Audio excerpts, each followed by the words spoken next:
Hello दोस्तों, आज हम पढ़ेंगे बेसिक गणित जिसमें सीखेंगे त्रिभुज की पूरी जानकारी कि त्रिभुज किसे कहते हैं, त्रिभुज के कितने प्रकार होते हैं। तो बताएंगे इस वीडियो में दोस्तों, बेसिक से step by step high level तक। तो बने रहें वीडियो के अंत तक दोस्तों। चैनल में नए तो चैनल को सब्सक्राइब कर लीजिएगा। तो चलिए समझते हैं त्रिभुज किसे कहते हैं। तो चलिए सबसे पहले जान लेते हैं कि त्रिभुज की परिभाषा क्या होता है। तो यहाँ पे हम लिखा देते हैं, तो यहाँ पे हम लिखा दिए हैं त्रिभुज की परिभाषा क्या हो जाएगा। तीन रेखाओं से बनी बंद आकृति को त्रिभुज कहते हैं। तो त्रिभुज किसे कहते हैं, तो तीन रेखाओं से बनी बंद आकृति को त्रिभुज कहते हैं। तो चलिए चित्र बना के हम देखते हैं कि कैसे बंद आकृति बनाता है और त्रिभुज किस टाइप से बनते हैं। तो चलिए हम यहाँ पे चित्र बना के समझते हैं। यहाँ पे हमको ध्यान देना है, यहाँ पे हम तीन रेखा लेंगे। एक रेखा ए हो गया, एक रेखा ए हो गया और एक रेखा ए हो गया। हमको ध्यान देना है, हमने तीन रेखा ले लिया। अब इस रेखा में हम देख रहे हैं कि जो बंद आकृति है इसे त्रिभुज कहेंगे। तो यहाँ पे हमको बंद आकृति में क्या मिला है, इस टाइप से हमको चित्र मिला है, इस टाइप से। तो यहाँ पे हम देखते हैं कि ये बंद आकृति क्या हो जाएगा, त्रिभुज होगा। कि तीन रेखाओं से बनी बंद आकृति को क्या कहते हैं, त्रिभुज कहते हैं।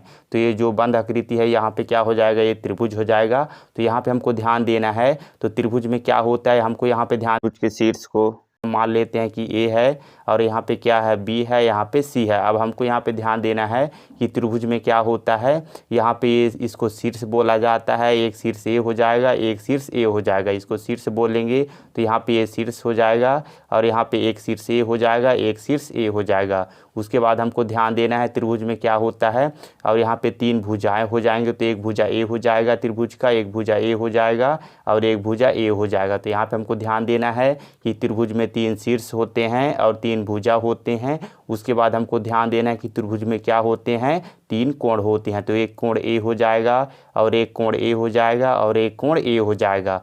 तो चलिए यहाँ पे हम लिख लेते हैं त्रिभुज की कुछ बेसिक बातों को।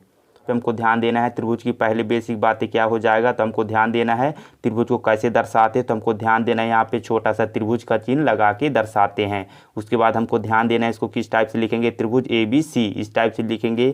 उसके बाद हमको ध्यान देना है दूसरा बेसिक क्या हो जाएगा, त्रिभुज के कितने भुजाएं होते हैं। तो हमको ध्यान देना है तीन भुजाएं होते हैं। उसके बाद तीसरा बेसिक क्या है, त्रिभुज के कितने शीर्ष होते हैं। तो हमको ध्यान देना है त्रिभुज के तीन शीर्ष होते हैं। उसके बाद चौथा बेसिक हो जाएगा त्रिभुज के कितने कोण होते हैं। तो हमको ध्यान देना है त्रिभुज के तीन कोण होते हैं। उसके बाद हमको ध्यान देना है पांचवें बेसिक क्या हो जाएगा, त्रिभुज के तीनों कोणों का योग कितना हो जाएगा, 180 होता है। तो हमको ध्यान देना है त्रिभुज के तीनों कोणों का योग कितना होता है, 180 होता है। तो ये हो गया त्रिभुज की कुछ बेसिक बातें। तो इन बेसिक बातों को हमको ध्यान रखना है। तो चलिए जानते हैं कि त्रिभुज के कितने प्रकार होते हैं। ध्यान दीजिएगा त्रिभुज के कितने प्रकार होते हैं। तो यहाँ पे त्रिभुज के 6 प्रकार होते हैं। तो चलिए 6 प्रकार को यहाँ पे लिखा देते हैं। पहला प्रकार लिख लीजिए न्यून कोण त्रिभुज, दूसरा प्रकार हो जाएगा समकोण त्रिभुज, तीसरा प्रकार हो जाएगा अधिकोण त्रिभुज, तो चौथा प्रकार हो जाएगा समबाहु त्रिभुज, तो पांचवा प्रकार हो जाएगा समद्विबाहु त्रिभुज और छठवां प्रकार हो जाएगा विषमबाहु त्रिभुज। तो इन 6 प्रकार हमेशा याद होने चाहिए। तो यहाँ पे हमको ध्यान देना है कि त्रिभुज के कितने प्रकार होते हैं। तो हमको बता देना है कि 6 प्रकार होते हैं। उसी प्रकार यहाँ पे 6 प्रकार के नाम बता देना है। तो दोस्तों ये हो गया त्रिभुज की कुछ बेसिक जानकारी जिसे हमेशा हमको याद होने चाहिए। तो दोस्तों चैनल में नए हैं तो चैनल को सब्सक्राइब कर लीजिएगा, बेल आइकन को प्रेस कर लीजिएगा, क्योंकि इसी प्रकार से बेसिक ट्रिक का वीडियो का अपडेट आपको सबसे पहले मिलेगा। वीडियो पसंद हो तो लाइक कीजिएगा दोस्तों। कोई भी क्वेश्चन, कोई भी कंफ्यूजन हो तो कमेंट में ज़रूर पूछेगा। अपने दोस्तों को जरूर शेयर कीजिएगा दोस्तों। मिलते हैं नेक्स्ट वीडियो में, धन्यवाद।